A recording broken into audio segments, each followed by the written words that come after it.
Hey guys, um, so it's me back, JDP. How do I look like? It's good, good, it's good.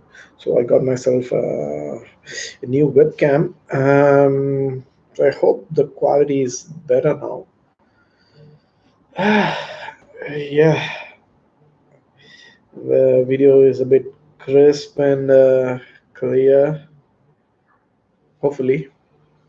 Uh, so the past week has been the usual, nothing interesting. But I've started watching a new Netflix series called Fall. So before I talk about that, I'll give a brief uh,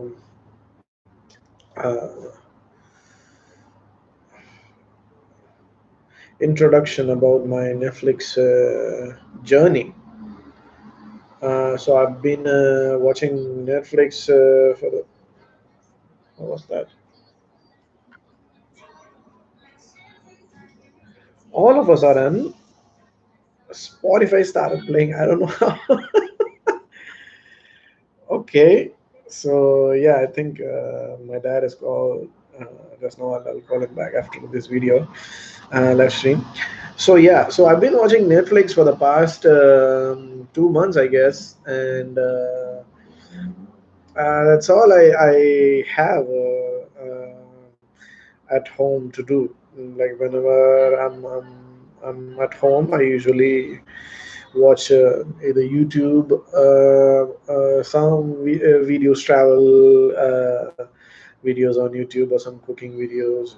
I'm very uh, as I probably already explained, I'm a foodie, and I like to try different cuisines, and Sydney is a very fairly multicultural city. You get to eat a lot of different types of food in Sydney, and yeah, so I've tried like um, there's Mexican, there's Thai food, there's Vietnamese food, there's what else? There's Brazilian food. There's Spanish tapas. Yeah. Yesterday, after the Kizomba class, I went to this nearby Spanish restaurant called Spanish Tapas.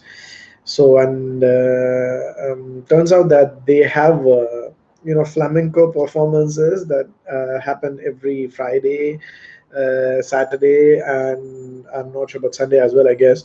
So there were these three beautiful girls dancing flamenco, and the whole crowd was like, it was nice. It was and the crowd like engaged in the performance. They were like cheering. They were, I don't know, yelling something in Spanish. I just like stood there, like I went to the nearby stairs, like I stood there and took some videos, and it was a very different experience. I felt as if I went to some I felt like I was in Spain, with the kind of feeling, some rural Spain, like some kind of underground club where this Zindagi Na Milegi Dobara type of experience. It was nice. So yeah, and I had a seafood and chicken paella. It's yeah, as a South Indian, I'm really fond of rice. I'm really fond of rice. I don't think I can even survive without rice. So I'm really fond of any rice dish from any part of the world. I would be willing to try, and after moving to Sydney, I've um, I've become really fond of Thai food. We don't have much. Thai food is not that popular in India. Whereas in Sydney, at least from what I've seen so far, it's very popular, and you have every other street you have at least one or two Thai restaurants, and it's very popular with the Sydney people here. So that's something new that I experienced yesterday, the flamenco, and this whole the Spanish and Latin culture is something I find really um, interesting, and I'm almost always fascinated by the different aspects of it. And there's always this liveliness and this celebration that's part of their culture. It's not like celebration. That's what I like about the Latin American and the Spanish culture itself. Is celebration is not just like a weekend thing or a holiday vacation type of thing. It's like an everyday thing, and it's a lifestyle, and food and dance, and they are like an integral part of the lifestyle itself, and that's what I really like about it. Yeah, so coming back to Netflix, so I started watching this Netflix TV series, because the movies that I find in Netflix is they're not the best of the movies, if I can say that. They are all average movies, and I'm a movie buff, and pretty much every second movie, every third movie that I see on Netflix, I've probably already seen, and the new ones I don't find them really interesting. I'm more into dark humor and that type of stuff, realistic direction and that kind of stuff. So I started watching Marco Polo, and Marco Polo, it blew my mind. It is there's some this thing about Marco Polo where you, you won't find a series like that in Netflix. What I mean is there's no other series on Netflix um, that portrays a Mongolian culture like the way Marco Polo does. It's things like that I find very interesting. I've always been interested in history and anthropology and the cultures, the cultural anthropology, the behavior, the way different cultures evolved around the world, and so I've always found it really fascinating. So this Mongolian thing that I accidentally came across in Marco Polo, I didn't know before I started watching the first episode, and it immediately blew my mind.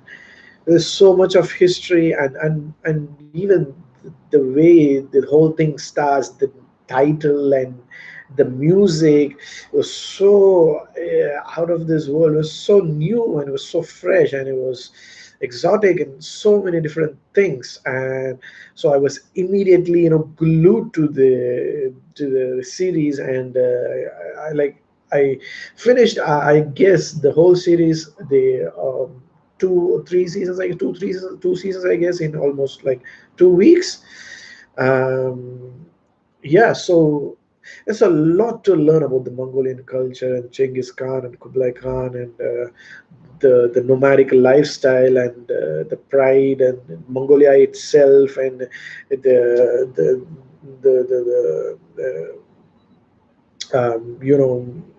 the dresses they wore, the attire, the food habits, and it was really fun, and the craft, the direction, and it was good, and uh, it's a must watch, I would say, if you're if you like history, and if you it's like a history lesson for all of us who would love a bit of history.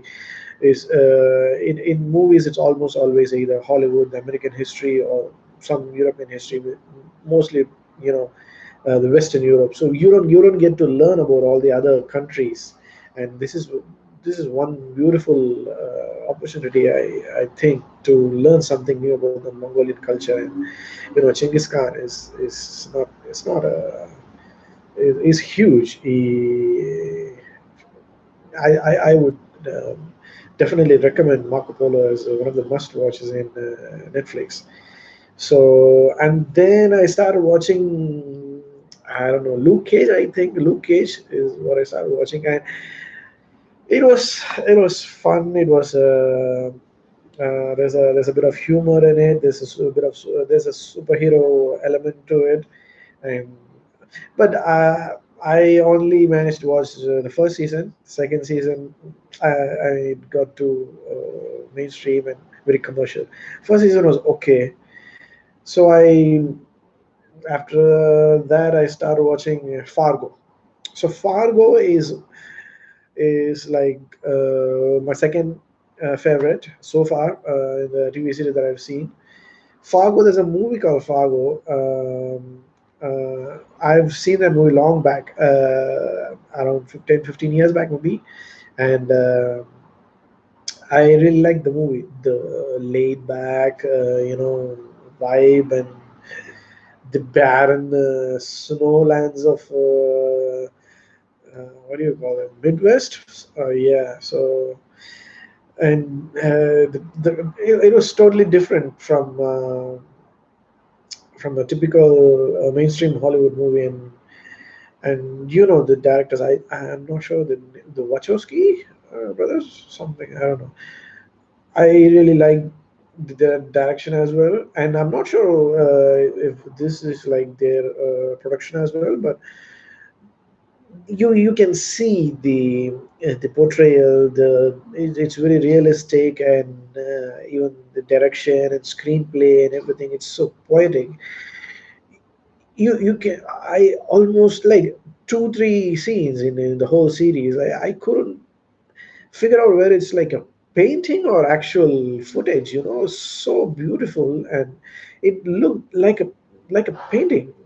That's it's so beautifully shot, and the characters and everything is so realistic, and it's based on based on three different stories that actually happened in Minnesota, Fargo, in the 2000, in the early 19 late 1970s, starting from late 1970s till 2010 around. So you see a lot of stuff that you find like, why is this happening? But it's reality. Reality is so unpredictable, and you don't know why certain things happen, but just happens, and you have no explanation for that. Then that's what I like about movies that are based on real events, where you get to show things that you will not need to think a lot about, uh, trying to add some sense into it, because that happened, and things happen, random things happen for no reason in real lives, and it's one of those things that I find movies based on true stories really interesting. That random touch, that excuse me, um, that the that the directors want to add, or like want to just show that actually happened during the course of the events. And it's one of those scenes that I found really funny. But in Fargo is where, spoiler alert, is where a spaceship, out of nowhere comes, in two scenes, like for no reason. So if this was a different movie, it would have been a sci-fi movie about like alien invasion, all that. But it's Fargo, and things like this happen in the universe, in this world, and you don't have an explanation for it. And they didn't bother to give an explanation either in the TV series. So it's interesting, it's funny, and Kristen Dunst, and this, I think, this season two, Kristen Dunst, her husband, the guy who portrays that character, is really done a beautiful job. And the first guy, the first season, There's this guy who, the not the villain, but the guy who kills his wife and then creates all this mess. Is a I'm not good with names. I forgot the names of these actors. Sorry about that. So if you guys are into Netflix and into quality TV series, I think Fargo is a must watch. I would definitely recommend that. Um, and we know how Hollywood is. There's a lot of misogyny in Hollywood. It's very obvious. But one funny thing that I noticed when I started watching The Fall. The Fall is another TV series on Netflix by Gillian Anderson and this other Irish psychopath who serial killer in Belfast. And I started watching it because I know Gillian Anderson a little bit from the X Files, but I haven't seen the X Files.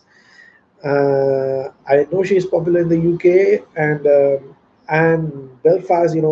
Ireland is like a beautiful place, and I really wanted to watch it just for these reasons. But I, um, I, I don't know how to put this. So I discovered something completely new, and I'm not sure if this is maybe this is new to me, but this is not maybe if, may not be new to the UK audience. But there's a lot of misandry in the UK cinema and the TV series as a whole, and I find it really really amusing and appalling at the same time. The guys, you guys in the UK may want to call it feminism, but it's not. It's not feminism, in my opinion. It's much more than that. It's misandry because the whole series, the episode, each and every dialogue and each and every the way the whole series um, um, is narrated and his Gillian Anderson's character. I don't know if she's always known for portraying such strong female roles. I I'm fine with that. It's not like I'm not like an anti-feminist or something, but there's a limit when where you uh, step out of feminism and step into misandry, if you know what I mean. Is when you start trying to portray every man in the society as evil. That's what happens in The Fall. It's like I didn't find a single character, male character in the movie that's good. That even there's a character, there's a dialogue in one of the episodes where they say, when Gillian Anderson asks this doctor, how are you going to bring up your daughter with all this happening? And she said, I usually tell her not to talk to strange men. And then to which Gillian Anderson says, strange men? And it's like, she replies, any man, which is which is really obvious where this series is coming from, and where this director, I don't know, she must be like a radical feminist of some sort, but it's misandry at its best. And I think it's not very healthy for these kids, or for the people in a country to or the youngsters in a country to be brought up in such a environment. If you're going to um, think that all men are evil, then I don't know what you want. You want to get rid of all men in the society, and then do what? Like, it's you can see men are nature's creation, just like women are, and it's not like all men are evil and all women are like noble. We're all human, and good and bad. It exists in both women and men, and it's nature. It's I don't know. I don't know if I finished the first season, but I'm not really interested in watching the second season because of this. See, that's exactly why I said earlier I like um, to watch movies or TV series based on real events, because in real events you cannot you may want to shove your ideologies or into what your craft, but that won't look good because it won't actually reflect what actually happened. But these series where you have your own script and you try to um, um, stitch in your own ideology with the script, that's when things I don't find them very convincing, and it becomes like a kind of a social engineering to people who may want to watch it. Like, keep your ideologies to yourself when you make movies, is what I'm trying to say. I maybe it's a mistake that I started watching The Fall in the first place, but I didn't have any idea there would be this kind of. See, I'm equally appalled by the misogyny in any TV series. Like, I earlier I used to watch a lot of Quentin Tarantino movies, and I stopped watching it just for that same reason. I'm not like I don't embrace misogyny, and I'm talking shit about misandry. I equally hate both of them. I just want this want the, you should director shouldn't. Oh, I'll leave it to you guys to judge. But I don't think I'm going to continue watching The Fall, and I probably will try to figure out what I'm going to watch today. Let's see. And yes, I think that's about it for this week. I hope you guys watch my videos, and please give me your comments, or let me know what you guys think about misogyny and misandry in cinema and TV across the world. And thank you. This is JDP signing off. Thank you guys. Bye.